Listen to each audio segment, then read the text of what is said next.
Everyone, welcome back to the channel. I'm TheTomJon, and we're here today to teach you some more daily drills to train your muscle memory on Acro mode or the DJI FPV manual mode. So if you're interested in doing blips, flicks, or rolls, dives, gaps, power loops, an Immelmann turn, the Jacob's ladder, split S turn, Corkscrew Over, or Corkscrew Gates. These are the 9 drills that we're going to go through, so let's just dive into it. We're back again with the non-Gucci style drone. So the first thing that we're going to do is a blip, and all a blip is to throw your throttle and you go up so that you can make your drone dance up and down like this. There's pros and cons to it. But the main reason that we're drilling it for muscle memory is a lot of people, when they drill, they won't go straight up on the stick. They'll do a yaw spin. So when they blip, they do things like this. And you don't want to be doing that at all. You want to get perfect blips straight up and down so that you can get into more advanced flicks and more advanced moves. So then right after that, the next thing is going to be flips and rolls, which is right stick. And more than anything on that, we're training timing on how long it takes to do a full 360 maneuver, and you keep practicing that so that you can do a nice quick snappy full rotation and stop with a level horizon. But then also we'll get more into a little bit of advanced so that when you do a roll, there's going to be a point of focus on your camera, on your screen, where everything rotates around that, and we're going to talk about how to move that up and down. Okay, let's just jump into these drills. Okay, so we're back again. The first drill of the advanced drills that we want to get done is it's a pretty simple one, and all it is just a throttle blip. You want to just practice throwing your drone straight up in the air. Where the problem lies in practicing this is to go straight up with the throttle. A lot of people, when learning, can't go perfectly straight up, so they'll do a yaw spin when they blip. You want to just keep practicing doing little blips so that you don't yaw spin at all. It's a pretty simple one, and that's all we got to do is just some blips. You can do big or you can do small. Doesn't take much, just little blips here and there. So now that we have blips out of the way, we're going to go up into open air and focus on flips and rolls. We have a level horizon. Oh, there's a lot of wind today, sorry. This is going to be tricky. I have to get over here for a sec. But once you're up nice high in the air and you know you have some time to fall, just try and do a 180 or a 360 roll. And that's just right stick right. And then the next thing is a flip, which is just right stick up. Practice doing them snappy like that at first so that you can try and learn how long it takes to go full stick and then go full 360. This is going to depend on your rates, so as you change your rates, the amount of time it's going to take is going to change. But then the next thing you can do is, again, up high, do a half roll and then slow it down.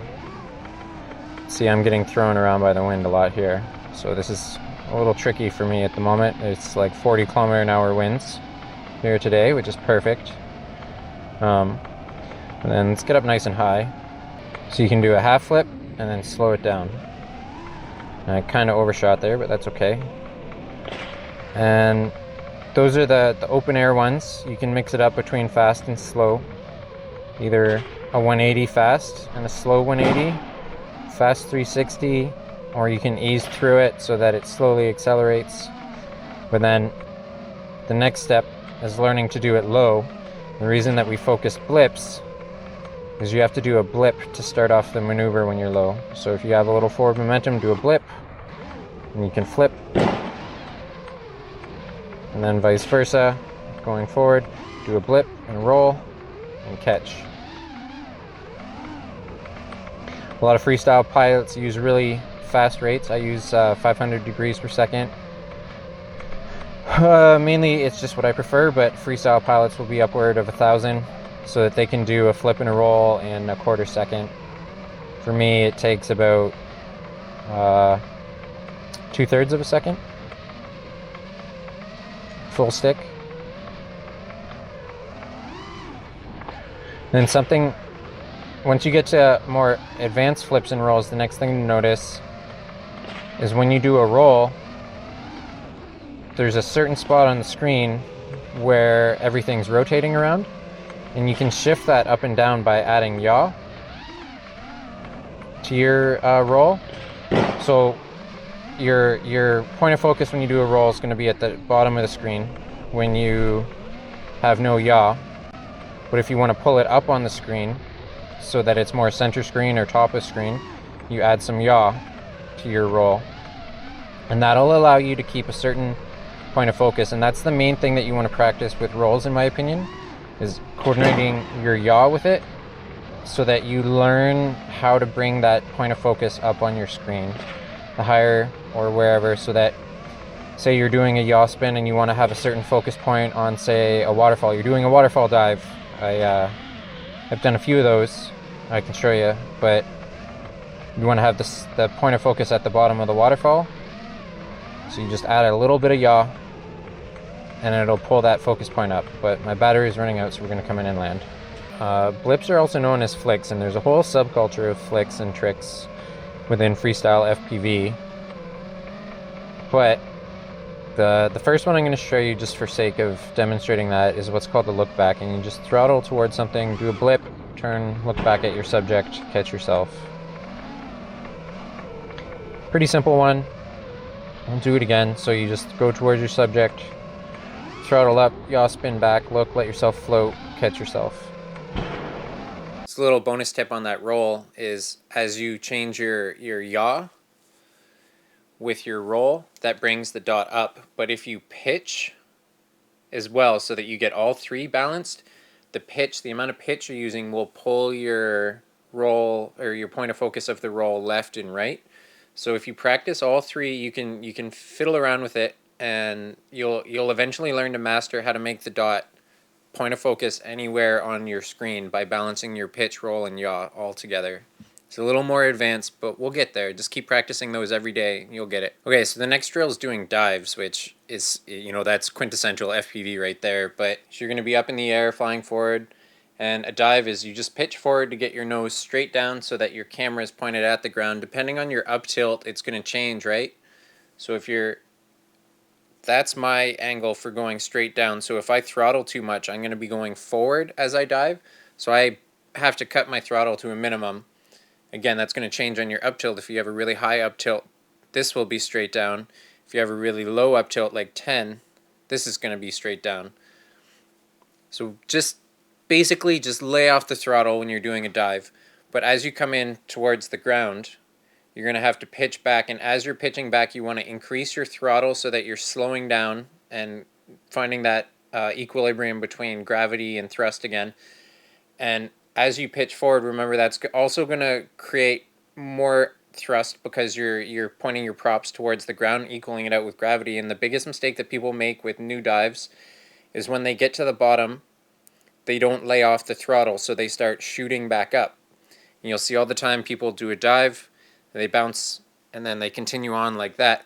The idea is, as you're coming down, you're increasing thrust, increasing thrust, increasing thrust, and then you have to drop thrust just as you get to the bottom so that you have no bounce at the end. But we'll see more about that, as well as explore how to dive gaps and scout out locations for diving gaps. The hardest part of a dive is lining up where you're going to dive, and with the wind this makes things way more difficult for me, so I'm a little anxious here.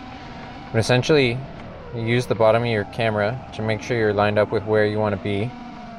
Just cut throttle, look down. See, I'm drifting to the trees, so I have to give a little bit of throttle. And you just pitch back up before you hit the ground. Slowly increase your throttle. We'll try that again. We'll see if we can land down here.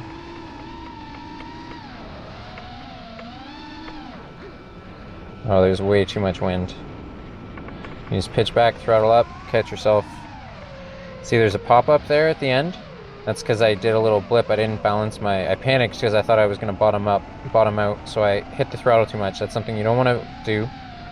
The after dive blips are something you want to learn to get away from. So you just come down, throttle up just enough. I had to blip over the subject there. I didn't crash. Dives are pretty simplistic. This is just the most basic of dives, where you just cut your throttle and go down. I have to fight the wind here. You can even come down and do a nice slow hover. But then there's what's called a throw dive. And we're gonna do that on the one tree over here. And all you do is pretend that you're throwing a ball at the top of the tree. Do a quick yaw spin, almost like you're emergency braking, and just enough throttle to keep going, and then catch yourself at the bottom. This is how you would dive a building. So you want to be approaching it close to the top. Do a blip to throw yourself at it, and then just enough throttle to keep from hitting it.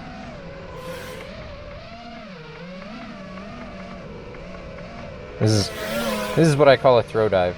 But again, just go up, blip towards the tree like you're going to hit it, bring your throttle up a bit, catch yourself before you hit the ground. I don't have a very tall subject here, not a tall tree or anything. One more, flip at the tree, increase throttle, pitch up, and just catch your throttle to bring yourself back to a hover. Whenever you first discover a dive, I normally discover them walking around the area on foot instead of actually flying around. If I notice them flying around though, I'll go and explore and make sure. But the best thing to do is, see, I'm gonna do the dive backwards. I'm approaching from my exit of the dive, and I'm checking for obstacles. See, there's a branch here, so I want to make sure not to throttle up too quick. So I have to hit this space down here, but I want to make sure that I can fly up through the gap, no problem. So now I just have to do the reverse of that. The idea is, you want to scout it out. So we want to do an orbit of the gap. Get an idea of what it looks like. It's super windy right now, so it's a little awkward. But I know that I want to approach from this angle and drop down maybe a bit more. So I want to approach from between the two trees here and hit the top of that evergreen. So I'm going to do a throw to test it. It looks good. You can either do it by going up and dropping throttle, or you can try and do a blip throw to get it started. A little tricky with the wind to do a blip throw though. So here I know I'm lined up. Not going to make it. Too much forward momentum, have to abort. So now you've sort of seen I've like thoroughly scouted it, tried to find the right approach. So we're going to try and get over the road. You can do a blip and look down to try and get an idea of where you are. But this is a real struggle right now because of this wind. That was it. I probably could have followed through with that. So let's go and around this tree. There it is. We almost bottomed out, but there's the dive. Whole theory, scouting it out, trying to find the area. I flew it the normal way, then flew it backwards. Man, my heart's racing right now. But that's a gap dive, and we should have done gaps first, but we're gonna try and do some gaps now. So yeah, I mean, we kind of jumped the gun on doing gap dives, but I wanted to explain the theory of how to like scout out a location and try to commit to it. There's not much theory to gaps. The easiest and most simplistic way to understand it is you're going to have a gap somewhere on your screen, and it's going to be moving around as you're playing with the sticks, trying to line it up. And essentially, no more essentially, what you want to be doing is trying to get the gap to stay still, so you balance the sticks so that it stays perfectly still, and then you just want to commit to that once you have it perfectly still, and you'll go through it. The idea is, as long as it's staying still and you're traveling forward, that means it's going straight at your camera, and then thus your drone is going to fly straight through. If you're flying toward it and you can't find that balance and you're shifting off like this, You have to just abort, go over the gap, stop, do an emergency brake, not hit it. But again, just line up. It's going to be moving around. Just line it up, get it to stop as you're traveling forward, and just commit. The biggest thing you can do with gaps is commit, and commit as hard as you can, because I mean, this is where you're going to break your drone. So just be confident that it's staying still, because gaps are probably where I've broke the most drone parts. So when you start off with gaps, it's good to have something really big like this this picnic area. And the idea is you just bring yourself to a hover and just nice and slow make sure that your exit point is not moving on the screen. We're going to use one of these far gates here, and see, because it's moving on the screen, I'm not going to hit it. If you see you're trying to go toward a gap and it's moving on your screen, you just have to go over it or abort. The best theory of how to know you're going to hit a gap, you should get it somewhere nice close to center on the screen. Make sure it's not moving on the screen. Try and jiggle a little so that you find the exact balance point. And once you know the gap is not moving on the screen, you can commit to it. Say it was moving there, so I had to roll left a little. So you line up from a hover, you line up your gap, get it still on the screen, make sure to try and keep it still on the screen, takes a bit of coordination, and then just commit to it. And then you can line up 2 gaps in a row for bonus points.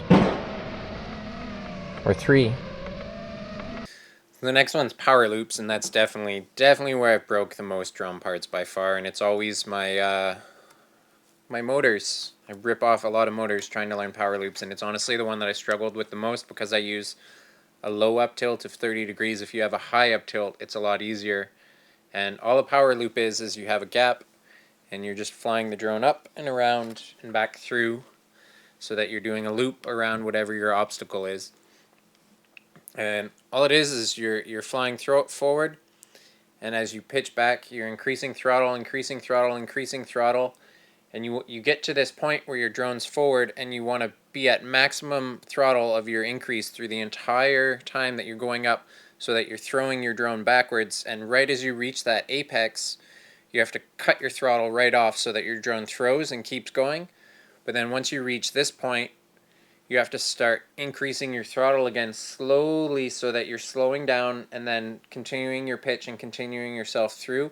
And you want to bring your throttle back up to the point that you're hovering again, and have a stable, not popping up, because if you're going back into an object, you don't want to pop back up into it. So you have to have that altitude control of a dive down perfectly.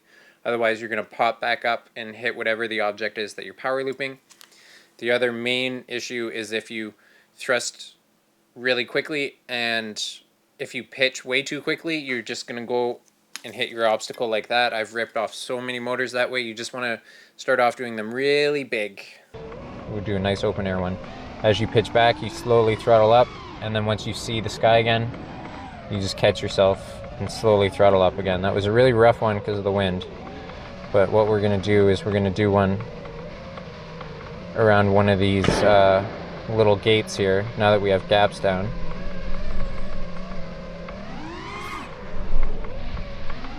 And see, I yawed a little and rolled a little, so I missed it. And the idea is you want to try and get the yaw and roll perfect on your blip. It could have been the wind throwing me off. See, I didn't throttle quick enough there, or I didn't pitch quick enough there. I throttled towards the ground too quickly. Maybe let's do a big one over here at this picnic area, but we're gonna have to throttle back a lot.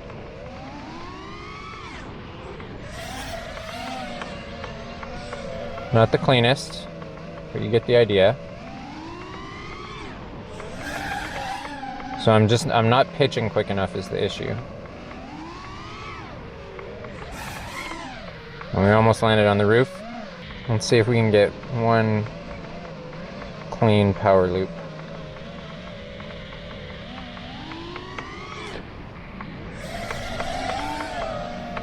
There we go. There's the clean power loop. The next drill is called a Immelmann Turn, which is one of my personal favorite maneuvers to do, and it's super helpful for turning around in a tight spot, or just reversing your flow if you're coming to a dead end. And it was actually invented by a fighter pilot in World War I, if I'm not mistaken, named Immelmann. So all it is as you're thrusting forward, you're doing a 180 flip while increasing your thrust, then you do a 180 roll, and then just keep going. Really fun, simple maneuver. You'll see a lot of really advanced pilots will be doing this in parking garages, and they'll go from one level to another. And that's just mind-boggling, because you throw this full throttle into a cement wall. Doesn't matter what drone you have, you're going to break something. Now that we have the power loop down, we're going to do the Immelmann Turn, which is just at the apex of your power loop. You just roll and yaw and line up. It's a good way to turn around. It's the opposite of a split S. We'll do it again. You just do a power loop, but at your apex, just roll and line things up.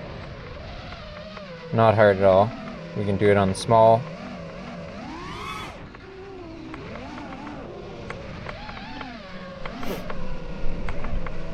So it's a 3-axis coordination, right? Now that we're getting into that, because you have to pitch and roll and yaw all at the same time.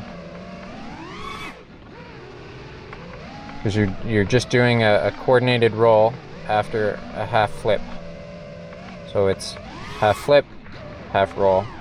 So this next drill is called a Jacob's ladder, and it's kind of hard to demonstrate right here because I don't have a ladder at hand, but it's something that's very common in a racetrack, and it's just 2 squares on top of each other, and on the outside of the square you're just doing an orbit of it so that you go through the bottom square, but you're changing your altitude at the same time, so that as you're orbiting the outside of the square you're also going up so that you go through both squares. The reason that this is important from a cinematic perspective is it's basically just an orbit while changing your altitude, but doing it in a drilled styled way so that you're controlling your altitude very, very fine-tuned. And the reason that this becomes important is, say there's a statue or something that you want to orbit, and do a reveal of the statue so that you can be going around the statue and coming up, and then say you want to make sure that your altitude is just perfect so that you're coming around to reveal the face of the statue. So the main reason that we do this drill is just controlling our altitude during orbits and getting fine muscle memory of how to do that, because when you start throwing in that extra little bit of throttle, it really throws off your orbits, and we'll talk more in the flight footage. So then Jacob's ladder, it's good to find something like a pole, and all you have to do is just orbit the pole, but as you orbit the pole, go up and go down, and go up, and go down. Just practice coordinated turn around the pole while changing your altitude. That's the good way to start learning the Jacob's ladder. And then we could do it here with an object like this, where we orbit above, and then below, and then above, and below. It's going through the different rungs of a ladder. I don't know if I can do it before my battery dies, but we can try and do a clean Jacob ladder on one of these gates. It's a little tricky because it's super small.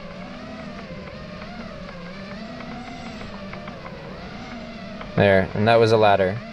You do that all the time in races, where you have to go above, below, and above, or above and below and above. Okay, so that brings us to split S turns, which I would say are pretty fundamental, but they're still fairly advanced because you're doing multi-axis, like a 3-axis maneuver. And all it is as you're flying forward, you have an obstacle.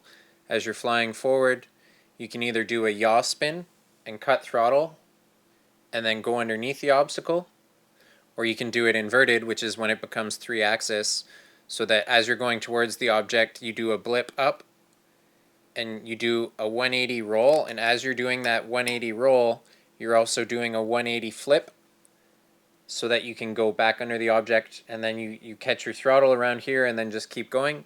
You'll see in the flight footage this is a great drill for muscle memory for training 3-axis, but again, you have to have that dive throttle control, because you'll see in the flight footage you can pop up and hit your object again if you don't have perfect throttle control around the bottom. That's the main part of both dives and split S that we're trying to train, as well as power loops, is to get rid of that little pop-up at the bottom. Okay, so the next drill is the split S, and there's a couple ways you can do it. Essentially what you're going to do, it's a way to turn around 180. You're going over an object and then coming down underneath the object. You can do it with a yaw spin, or you can do it by pitching upside down and flowing through. And I clipped the top there, so you want to make sure not to punch up. The easiest way to do it is just a yaw spin and go under, but you can do the inverted split S. And all you're doing for the yaw spin one, all you're doing is just a yaw spin, half yaw spin, letting your throttle down so that you go over. For the inverted one, you're just doing a 180 roll and then pitching back and increasing your throttle so you don't bottom out and hit the ground. This is a great spot where there's 2 in a row, because then you can do split S's in both directions. Do one left,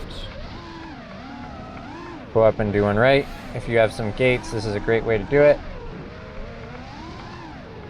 You really get the flow of it. You can do them almost as a throw, like a blip over top of your object and then just catching yourself. So just a quick blip. Blip. It's not the best way to do it. It's better to be slow and controlled on your throttle so you can do the split S nice. But that's pretty much it for the split S. Okay, so then the next drill is, I don't really know anyone's named it online. I call it a corkscrew over, maybe an inverted look. I'm not totally sure, but the idea is, so if you're chasing a car and you want to get to one side or the other, instead of just popping up and going over, when you do that, you'll lose the car. It's going to drop off the screen. So as you're going forward, you're going to do a 360 roll as well as a little bit of pitch control to try and keep the car in the view as you're flipping over top of it. We'll do this on a line of trees. It'll make a lot more sense, but this will lead into the drill afterward as well. All right, this next drill is called the corkscrew over. You just flying over a set of obstacles while maintaining visual of the obstacle. The idea is, say you're chasing a car and you want to maintain visual of the car. To get over to the other side of the car, you're going to have to go up and over. But if you maintain that level horizon, the car is going to fall off your screen and disappear from your view. So instead of doing that, as you're flipping sides, you just do a roll and try and maintain your visual on the subject. And all you're doing is just a slow half roll while punching out, and then cut your throttle at the top and then finish your roll. So halfway through the roll, you punch all the way through, cut your throttle, half roll, finish the roll, level out, catch yourself. Really easy. And that'll lead into doing corkscrews. Okay, so that brings us to the final one, which personally I think is the hardest. It took me 3 months from when I first discovered it in the simulator to be able to pull it off in real life with a low up tilt drone. Much easier with a high up tilt drone, but it's also a lot faster and a lot more punishing when you're flying that high of an up tilt. So all it is you have 3 gates side by side. It's kind of hard to display here. All it is you're going to hit all 3 gates from the same side so that you're doing either a power loop that continues through the second gate and then through the third gate and continuing on. Racers do this all this time. Not 100% sure if there's a cinematic situation. I've used it on train bridges. I'm sure there's a spot. It's, again, we're training muscle memory more than practical application, so that if you come by a situation in the wild that you see that you can do it in, then you're already prepared. You know you can nail it. But when a racer does it, they want to maintain that level horizon, so they'll always be going through the first gate and doing a yaw spin over, and then down into the second gate, up, yaw spin over, down into the third gate.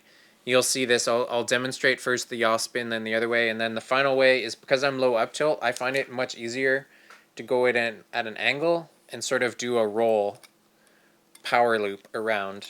So we have 3 gates here, as you can see, with the 2 beams. We're going to do corkscrew nice and big here. So you just go under, corkscrew over. It's basically just a power loop. I do them sideways because I have a low up tilt.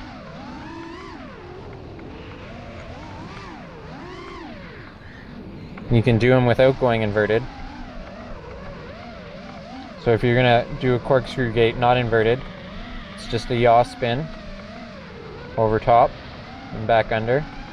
Yaw spin over top, back under, and then you would continue on. And you can get really tight with them.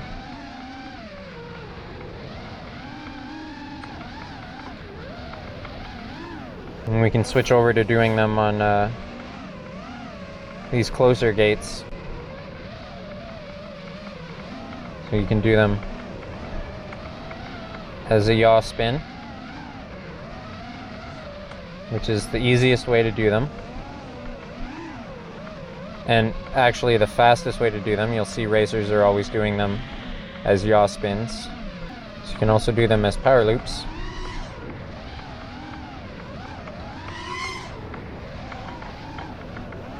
That's the triple corkscrew.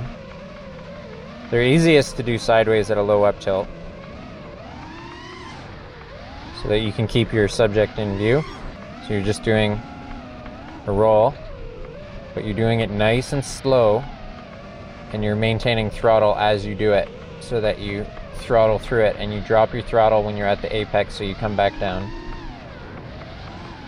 Throttle up, throttle down. Throttle back up to catch yourself.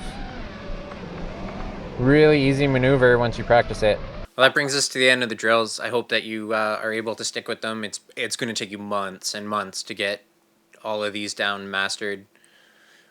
But these are the basic fundamentals of advanced flight maneuvers, and you'll see that online there's a whole bunch of flicks, which is essentially an advanced blip maneuver. There's Matty flips and flicks and all sorts of nonsense that I've personally never dove into because I'm not super hype on freestyle. I prefer cinematic flying as well as racing, and I race because it makes you a way better cinematic flyer. Gives you much better control over your drone.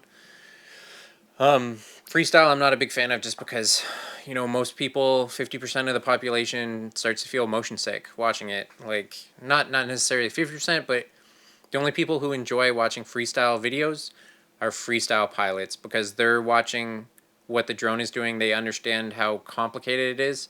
Otherwise, someone that doesn't understand FPV drones watching a freestyle video, 99% of them just looks like a blur of colors and makes no sense. You can't tell what's up and down.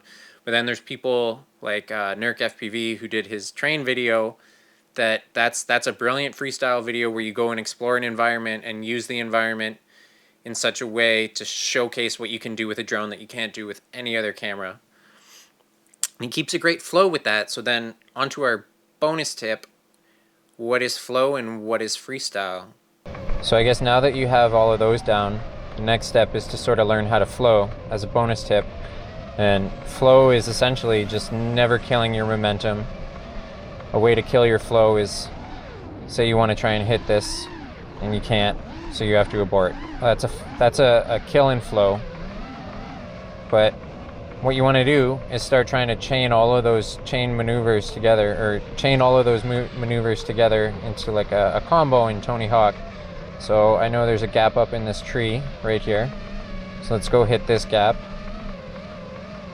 And then we'll do a sideways split S into this building. And then we're going to do a power loop.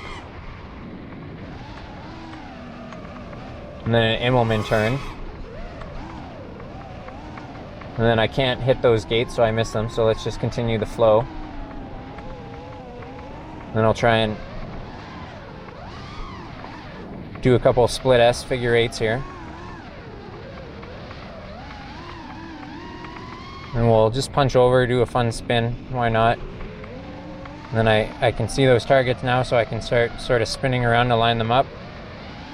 hit one, do a corkscrew for the other, we crash, flow's dead, game over. You know, if you think you're Mr. Steel and you take off, you always have to do a roll to start your flight. We come over, we see an object that we can split S, so let's just do a split S. We can do a figure 8 split S here. Then we want to come back so we can do an Immelmann. Then we come down here. Coming in too fast for these gates, so I'm going to go between them. And I know that there's another gap over here, so let's just line up this tiny gap. Keep it still on the screen, going over. We're going to skip those ones. I almost killed my momentum. So we're going to do a nice power loop. Might not make it. Going to abort and continue on. Sort of killed the flow, but not horribly.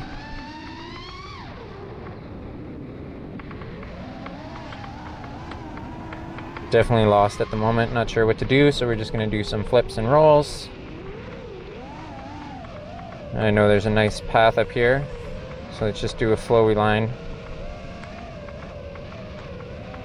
Race down the track, and there's a nice gap up to the sky here. I know there's a dive here, but we're going to hit the tree, so we're going to just ride it out, add a roll in as a flourish to try and pretend that we didn't break flow. Just because we missed the dive. And then this guy we're not lined up for, so we're going to come and just blip way over this tree. And then we're going to line, now that we're lined up for this gap, and we can do a tight little power loop around him. And then an Immelmann. And I see this gap here, so let's go hit it.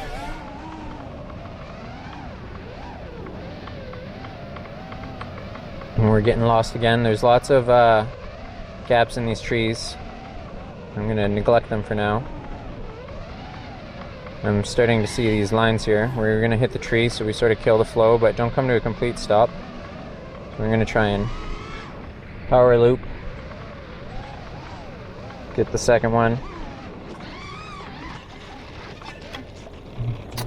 Oh, and we're upside down. So we killed the flow with a crash. That's that. I mean, that's how it always is. You never get the perfect one-pack flow. But when you do, they're golden. But for now, let's go retrieve the quad. I don't know if you can see this. There's an entire branch in my drone right now, so we might have cooked a motor. Freestyle is where you're going to break your drone. Just be careful, fly within your limits, always fly safe. That's a whole nother video I want to do about flight safety, but we're not there yet. And on that note, when I released the video, I was at 200 subs. The last video, I was at 200 subs. That took like 16 months to get 200 subs, and then all of a sudden today I'm at 500 subs. So thank you guys for all the feedback and support on the channel because of that last video. I would like to keep trying to do videos like this, especially because lockdown happening in Ontario again. I have an excess of time, so if you have any questions, comments, suggestions about future videos, I have a whole list of things that I want to dive into, including editing and like special VFX type tricks.